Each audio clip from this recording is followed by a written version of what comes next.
This is the Good Government Show. We can't do it alone. It takes everybody to make a good county. I truly believe that. It takes us all. Good government to me is being fiscally responsible with taxpayer dollars while providing for the health, safety, and welfare of the citizens of my county.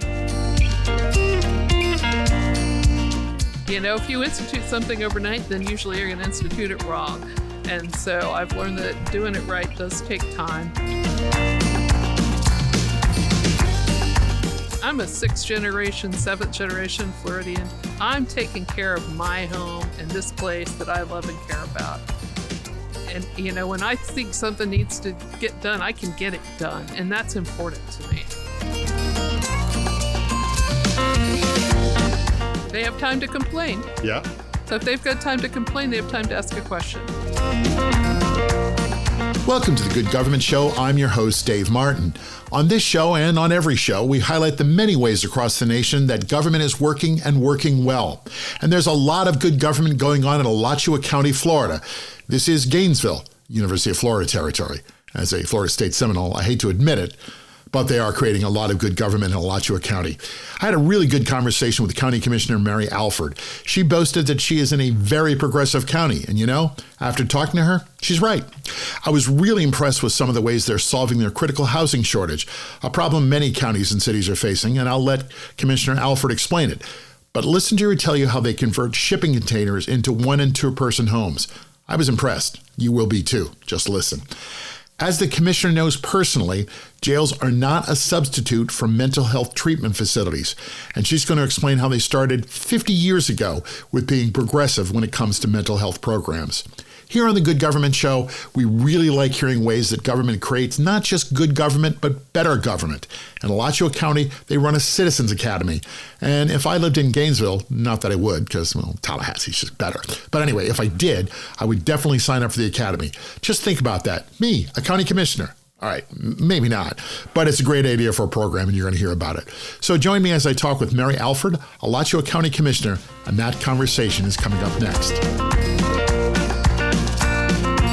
AI isn't the future of government, it's happening now. Let Polimorphic power your government with AI like other agencies are already doing. Polimorphic helps you power resident-first service to streamline requests while reducing staff workloads and speeding up how your citizens get answers. It's a secure system that's built for government. You'll see immediate results with more informed citizens. Want to see how AI can help you power a service-first government? Visit polymorphic.com. That's polymorphic.com. County government affects more people than any other form of government. That's why we like talking to so many representatives of county government here on the Good Government Show. They are the voice of public service. The National Association of Counties, or NACO, supports all 3,069 counties across the USA. This year, their annual conference is in Philadelphia in July. Plan to attend the conference and join them in their efforts to bring good government to America's counties. Check out the details at naco.org. That's naco.org. Welcome to the Good Government Show, and I am talking with a new friend and rival. This is Mary Alford from Alachua County, Florida. Alachua County. Alachua County. I said it, I practiced it, and I did it again.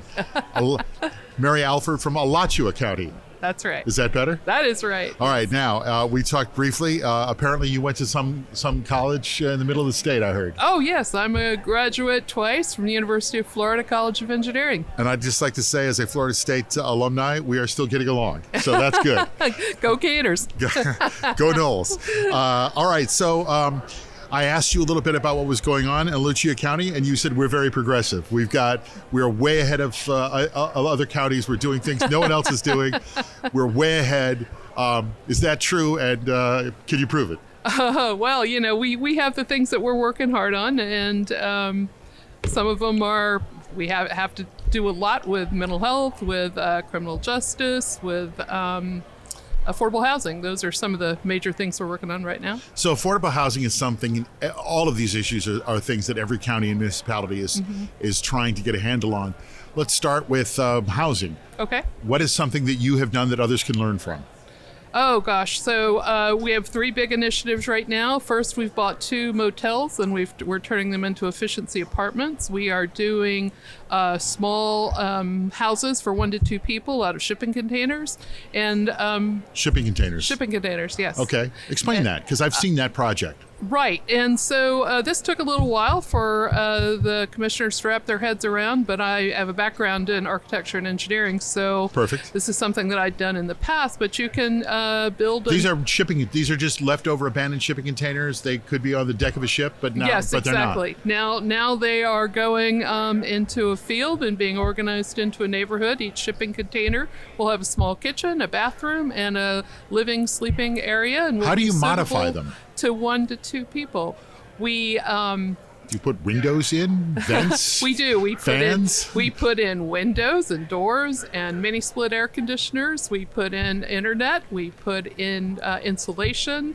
We put in lighting and electrical systems. We put in a full plumbing system. The nice thing about them is if we solve our housing problem, which I don't expect is going to happen anytime soon, since, as I said, 1,000 people a day are moving to Florida, and we're really 1,000 short. people a day. 1,000 people. That's a new Orlando every year. Wow. And and so the housing pressure is huge. Sure. But we can get one of these containers built for less than $60,000.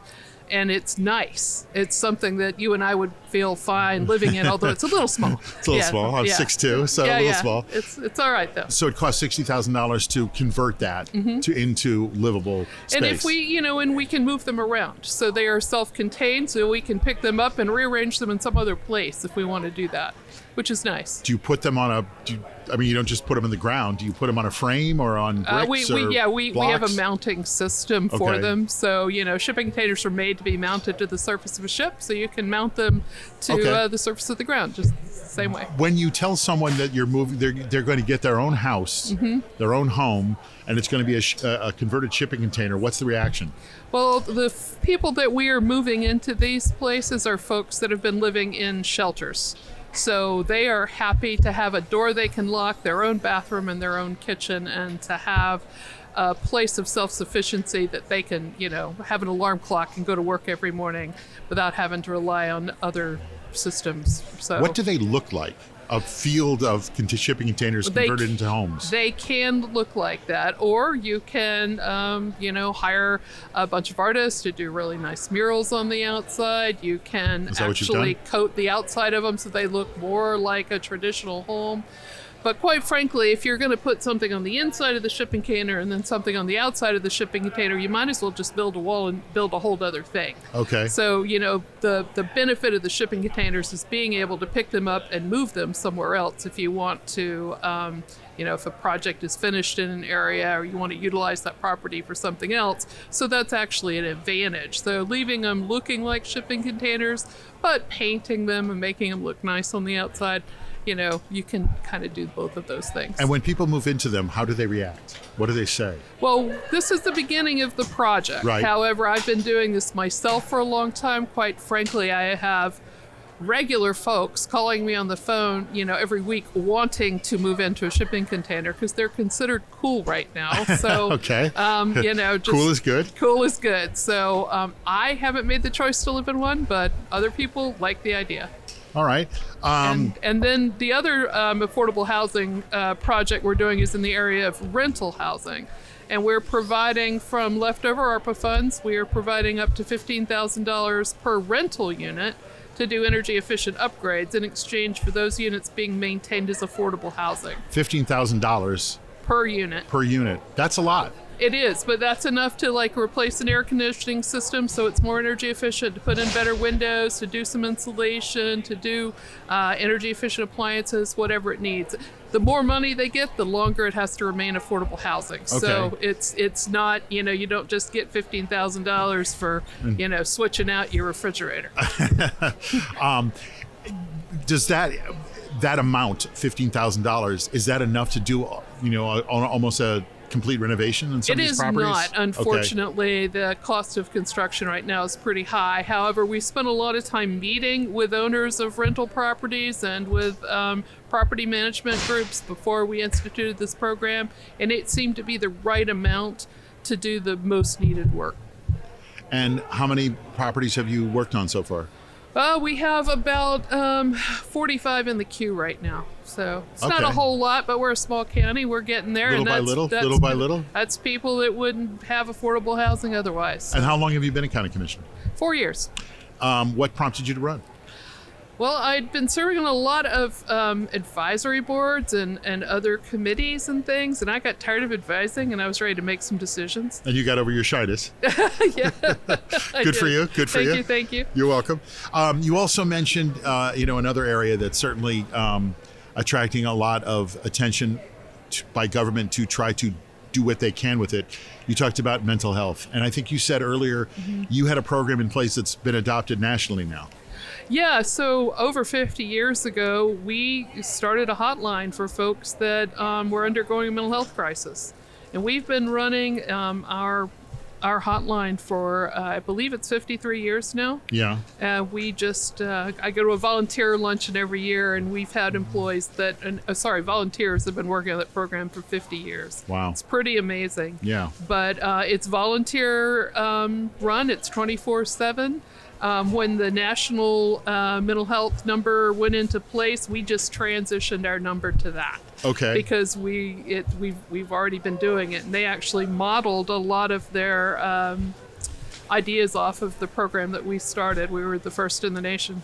So you really were showing the nation how to go. Yeah. All out of Gainesville, Florida. Yep, right there in Gainesville, Florida. Okay. So, yeah, don't make jokes about our mental health now. All right, I won't make jokes just about Gainesville, not about mental health. Yeah. Continuing with the mental health issue, you said you have a mental health court. Yeah, so if someone comes into court and they have they have a mental health diagnosis, they're on medication, or it's pretty obvious that they should be. Yes. Then we can. Which is the problem. I mean, there are so Right. many people who are in jail who, did bad and or stupid things, not because Right. they're criminal, but because they have real mental health issues. Well, you asked me why I run for office. I Yes. have a son who is has a schizoaffective disorder. Okay. And when he was younger and his illness was out of control, he was jailed. Okay. And I saw firsthand the consequence of this. And he did not have a diagnosis, and he went through the regular jail system. And because of his mental health diagnosis, it took him 7 months to get through the court system and have his charges dropped and get out. And that was devastating for his bet. life. So having the mental health and mom as court- well. Yes, it was very difficult I'm for sure. me.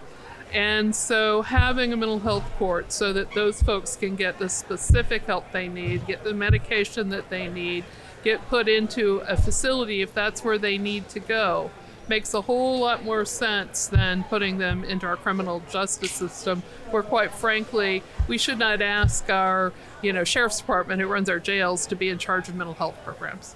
And it has a cascading slew of positive effects. Right. In that they're not in the criminal justice system. Right. They're not subject to, the life of being in criminal justice and being in jail, and that all the stigma that goes along with and that, it's right? already hard if you have a mental health diagnosis to find housing, to find Yeah. a job, and to, make peace with your family. And so if you can stay out of the criminal justice system and get the help that you need, then you maybe can maintain that house and that, that job and all of those things. That sounds you like need. good government to me. We think so. Good. And you also mentioned a little bit before we turn on the microphones, you have a couple of other similar court systems that are taking people out of the criminal justice courts and sort of moving them off to other side. Right. Similarly, we have a veterans court. And Yeah. so, we know that veterans have challenges with housing. They have challenges with PTSD and things Right. like that. So this also allows us to give them the special care that they need rather than just immediately funneling them through the normal court system and the normal criminal justice system. We are working right now to institute a gun violence court. We don't have this in place yet. We're working on seeing what it looks like. But for us, we're seeing more and more young people being jailed as adults because of gun violations. And we would like to look at the root cause of those and look at what we can do to maybe separate those kids from the normal criminal justice Are pipeline. they kids? Yeah, often. And certainly there's a significant part of the population that would say, well, too bad. You're shooting people, you're firing off weapons. That's a crime. Go to jail. Yeah. Why do you disagree with that? Because we are taking kids that have started off doing something violent, because they see it every day. They see it in video games. They see it on TV. They are in neighborhoods where there may be gangs and guns. Okay. And that may be the life that they've seen and think is cool. By introducing them to other things in their life, by giving them an out, then perhaps we can take that child, which may turn into a career criminal if we put them into the criminal justice system, always a risk, give them an opportunity to turn things around. That one chance could make a huge difference to a kid. So you're continuing with good government alternatives in the courts. Yes. And when do you think you'll have that program going? How far away are you from it? Well, it's our goal to get it done in this next fiscal year. So. All right. So Alachua County is working on good government.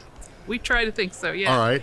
You said you were an engineer and an architect? Is what? I'm an engineer. I owned an architecture engineering consulting firm, yes. And what did that bring into county government? Well, my firm specialized in sustainability. Okay. To me, sustainability is a balance of taking care of the environment, but also providing good economic decisions and equity. And so when you balance those things, like you can build the greenest building in the world, but if nobody can afford to buy it, it makes no sense. Right. And so balancing things like energy efficiency with equity, making it so that everybody can afford that energy efficient home, that's the kind of thing that I focused on when I did affordable housing in my business. So by bringing those ideas to the table, my first program that I brought was that rental housing program where we do energy efficient upgrades. That was your idea? That was my first big initiative. Yeah. Oh, and did you get support from your fellow commissioners? Immediately, yeah. Oh, good. They were like, yeah, that's a good idea. Where have you been? This is good. Where have you been? We could have used you. Well, that all sounds like good government and good government ideas, but now we're going to get to the heart of your view of government. We're going to find out what you really think about government. All right? We're going to do that after this. These are difficult times, and if you believe in justice, progress, and democracy, the news you read and listen to can be pretty depressing. And that's why there's a new podcast called Good News for Lefties and America. Every day it features positive news stories for progressive listeners, because no matter how disturbing the headlines might be, there's always hope we can build on for a better tomorrow. Good News for Lefties and America. Listen on this platform at goodnewsforlefties.com or wherever podcasts are heard. All right, so this is our good government questionnaire. Are you prepared? I hope so. I have no idea what you're going to ask me. Exactly, that's the point. So 4 years in as county commissioner, prior to that, you said you had some consulting roles and some advocacy roles. Define good government. Good government to me is being fiscally responsible with taxpayer dollars while providing for the health, safety, and welfare of the citizens of my county. That is good government. It's that simple. That's that simple. That sounds easy. I don't think it's easy, but that's what it is. Okay. So how do you, now you're a county commissioner. When you had your own firm, it was easy to know if you were doing well. How do you judge your success now? Well, it's budget season. Yes. And we didn't do the rollback rate, but we did lower the millage rate for the 7th year in a row. So I feel good about that. Okay. So we are trying to keep taxes under control. At the same time, we are maintaining all the programs. We have nothing that we're cutting, and we're actually adding. Okay. And those are big picture goals. What about week to week? How do you know? How do you decide? How do I decide if I'm doing a good job? Yes. When I go to the grocery store and people walk up to me and they say, Mary, think you're doing a good job? Yes. And I'm like, great. Always there's going to be somebody that's going to say I have too many potholes in my road, but of course. I do listen to what people tell me. And those day-to-day things, people don't know about what goes into county government. They really don't. Yeah. We teach a class about it. It's one of the cool things we do. But most people don't do that. Well, tell me about this. You teach a class. Yeah, we have a class. See, this is more good government. Oh yeah, we have a class called Citizens Academy. I may have to stop in Gainesville sometime. Oh, and we run this class. We just got finished. It's 8 weeks, and for a whole Friday, yes, we take a group of citizens and we take them to each of the county departments. They get a tour of the jail. They get a tour of Public Works. They get to go into the tax collector's office and see how that works. And that must be the fun one. The fun stuff. It's amazing what people find interesting, really. Sure. And at that end of the class, we have a graduation ceremony, and they are almost to a person extremely happy and glad they took the class and they learned things and they understand government, and then they come and they sign up for advisory groups, and they occasionally run for office, which is, I'm a graduate of that program. Oh, you are? And I don't think I would have run for office if I had not been a graduate of that program. Wow. How long ago did you take the program? About 9 years ago. And it took you 5 years to decide to run? Well, no, I signed up for advisory boards after that. All right. And then I served on advisory boards, and then I thought, How many of your alumni from your program got involved? Out of our commission of 5 commissioners, 4 of us are graduates of that program. Yeah. This is cool. What's it called again? It's called the Citizens Academy. The Citizens Academy. Mm-hmm. And Alachua County. Alachua County. Alachua County. I'm 0 for 3. Alachua. I've got to remember that. Yeah. Can I just say Gainesville? No. So you mentioned that you get stopped at the grocery store. How do the citizens, the voters, your constituents, if they're not getting good government other than assaulting you in the grocery store, what should they do? I encourage them to get involved. Yes. Right? But it's hard. It's hard. I don't have time. They don't have time. That they can. I have other things to do. I have kids. I have Little League. They have time to complain. Yeah. So if they've got time to complain, they have time to ask a question. Okay. And so if you ask a question about what it is that you have a complaint about, then you can learn about why that is a problem, and you can help us solve that problem, because we can't do it alone. It takes everybody to make a good county. I truly believe that. It takes us all. We don't send code enforcement out to look for code violations. We count on somebody to call us up and say, hey, this guy's piling up dead cars in his yard, and then we send code enforcement out. Then we do. Huh? Okay, and then we do. Yeah. Do you get stopped in the stores? I mean, does it take you extra time to do your grocery shopping? I try to go incognito, with a baseball hat.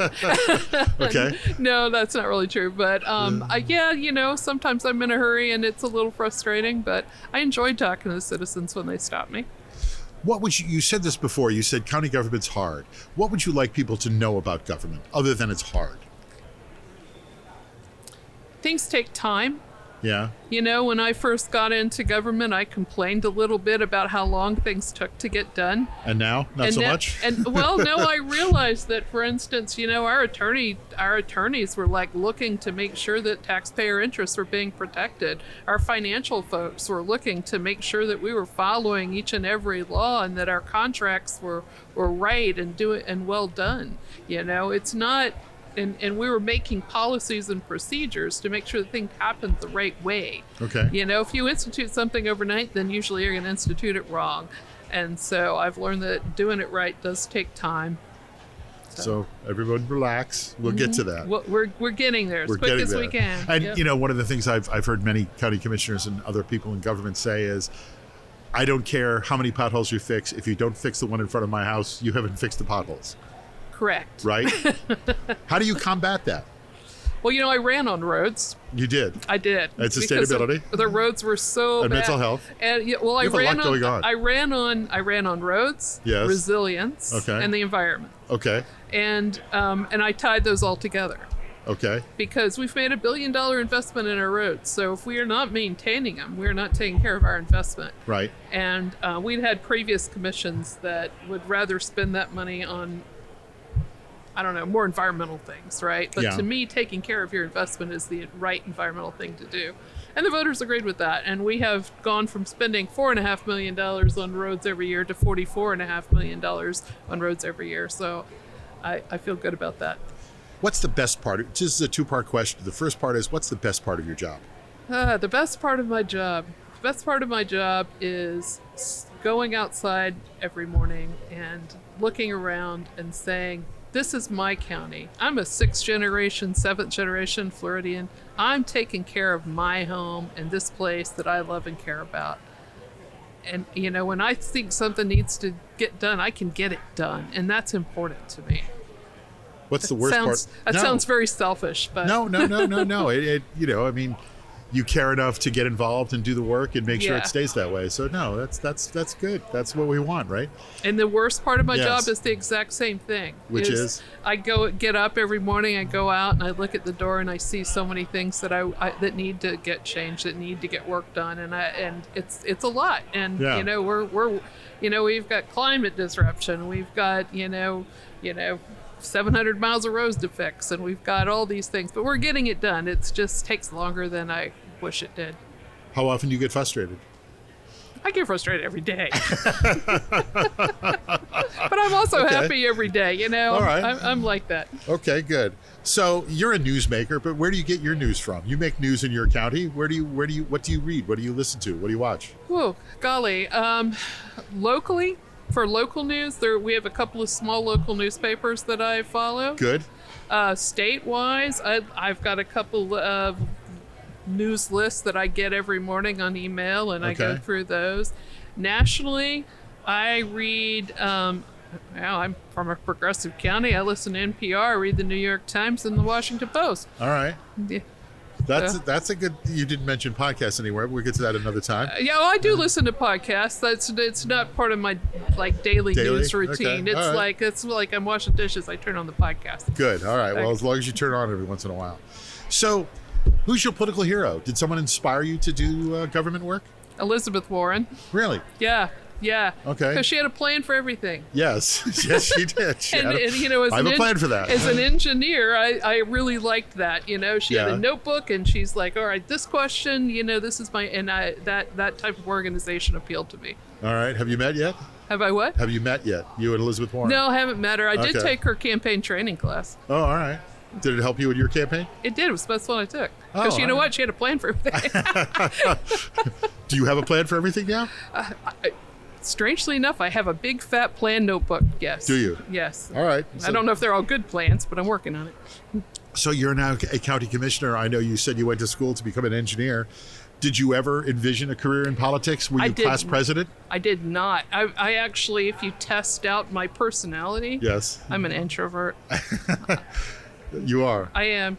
I had to train myself. You were not shy when you stopped by to talk to me. Well, I was looking for a phone charger. Oh, sorry. All right. Well, we got your phone charging, so that's why you stayed. Okay, I understand now. But was it something you thought about? I mean, you said you took a class. Something inspired you to get involved. Well, you know, I did run for student government in high school. Did you win? I did. Good.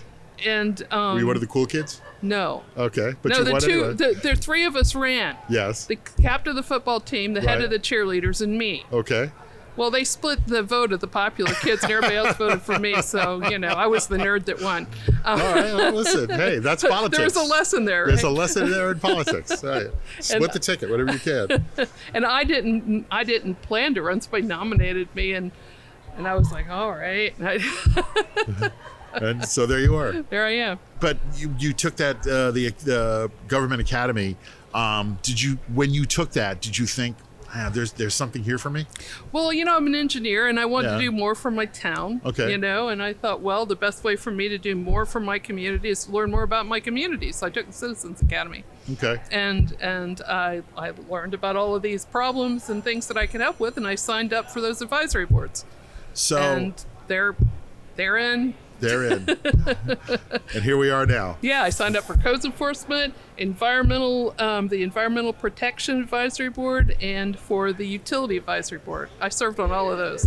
But you weren't the little girl growing up who said, I'm going to be the first female president. That was not you. No, not me at all. Not you at all. No, I was going to write books. Oh, have you written a book yet? Not one that I'd want anybody to read. Okay, we'll leave that alone then. So I am coming to your town. What's your favorite local dish? What's the local cuisine around Gainesville? Oh golly. Yes. We have a really, really good restaurant scene. I would probably send people to what we call the 4th Avenue Food Park. Okay. And it's like a bunch of little local restaurants. We got everybody from a local sausage maker to a little Mexican restaurant to one of our really iconic pizza makers, all right down there. And so you can like sit around outside and there's a stage, you can listen to music, and you can go try a bunch of local food all at one time. What's your favorite, what's your dish? Where do you stop first? Depends on what day it is. Okay. If it's Taco Tuesday, I get the tacos. Okay. Well, we're recording this on a Friday. So it's on a Friday. If it's on a Friday, I'd probably get a veggie burger from Dick's Burgers. Okay. All right. A veggie burger. Yeah. If you get a bag of burgers from Dick's Burgers that's labeled a bag of Dick's. Gotcha. So, that's what you go for. Again, we're going to leave that alone. I just had to make you laugh. No, it's good for you. Well, let's hope our listeners. That's the kind of local places we have in Gainesville. Gotcha. Okay. That's is there a local Gainesville dish? Is there a local Gainesville thing? Well, anything with gator in it. Okay. Do you eat gator every once in a while? I'm a Florida girl. I've eaten gator. Me too, but probably ate manatee, but that was a long, long time ago. I don't think you can eat manatees. You can't do that anymore. I don't think that's a good thing. No, and I'm not advocating anyone eating manatee, good, but that was a food source back in the day, and I'm a 6th, 7th generation Floridian. That's a long time. Yeah, back then people ate whatever they could get their hands on because there wasn't much. Well, this is the Good Government Show, and we always bring it back to good government. You've given me some examples. Give me another example of some good government projects that you've worked on that you're pretty excited about. Oh, golly, let's see. Take your time. There was one more that I really wanted to focus on. We talked about all the ones I mentioned, right? Yep. You said environment was one of the issues that you ran on. Have you been able to start an environmental project that you're excited about? We have multiple environmental projects, but the one that I think is probably the most important is the fact that we've identified how much land we need to save in our county in order to protect the groundwater and to protect the flora and fauna of our county. Okay. And so we now have 30% of our county under some sort of protection. So we've either bought that land under our Alachua County Forever program. Our citizens voted in a half-penny sales tax for us to do this with. We call it Wild Spaces Public Places. We use that money to Wild Spaces Public Places. Yes. Okay. And half of that money goes to buy, half of that whole penny sales tax, half of that goes to buy conservation land. All right. That is a good government project. We think so in Alachua County. Not everybody would agree that taking land out of the tax base is a good idea, but we believe it maintains property values for everyone else, and it protects land from development. It concentrates our urban areas, and it makes sure that we always have wonderful, beautiful places to visit. Alachua County Commissioner. Did I get it right? Alachua County Commissioner. You got it right. Just at the end. Alachua County Commissioner Mary Alford. Thank you very much. It is a pleasure talking to you, and it's always nice to have a good conversation with someone from Gainesville, Florida. Yep, it was a pleasure. Thank you so much. Thank you. The Good Government Show is sponsored by Our. That's OUR for Our Community. Get involved. We hear that all the time from government leaders. Our co-brands with your government's name and logo. Your staff and the people you serve are connected and part of your community. From any device, your members provide reliable data and meaningful feedback. Ask a question like, do we want more parkland or better homeless services? More engaged conversations come through the Our app. Visit Ourco, that's OURCO.com, and book a demonstration. After you get done with this episode, hear more good government stories with our friends at How to Really Run a City. Former mayors Kasim Reed of Atlanta and Michael Nutter of Philadelphia, and their co-host, journalist and author Larry Platt, talk with guests and other mayors about how to really get stuff done in cities around the nation. Check them out where you're listening now or through their nonprofit news site, thephiladelphiacitizen.org/podcasts. Think about that. 4 of the 5 current Alachua County commissioners are graduates of the Citizens Academy. That's citizens who said, I want to learn more about county government. They enrolled in the program, they got involved, and they ran for office and got elected, just like Mary Alford did. I hope a lot of county commissioners are listening to this episode, and I hope the wheels are turning about how to incorporate something like that into their county. Well, if you live in Alachua County and you see Mary Alford in the grocery store, let her know how you think she's doing. She really does want to hear. Well, that's our show. Thanks for listening to another example of how government does work for all of us. Please like us and share us with your friends and review us right here where you're listening. And check out our website, goodgovernmentshow.com, for extras. Help us keep telling stories of good government in action everywhere. Join us again for another episode right here. I'm Dave Martin, and this is The Good Government Show.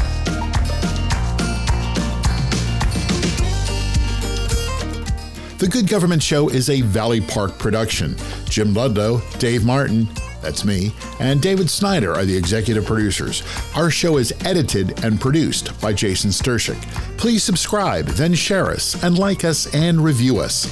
That's the best way to make sure we're able to keep telling these stories of our government working for all of us. Then listen to the next episode of The Good Government Show.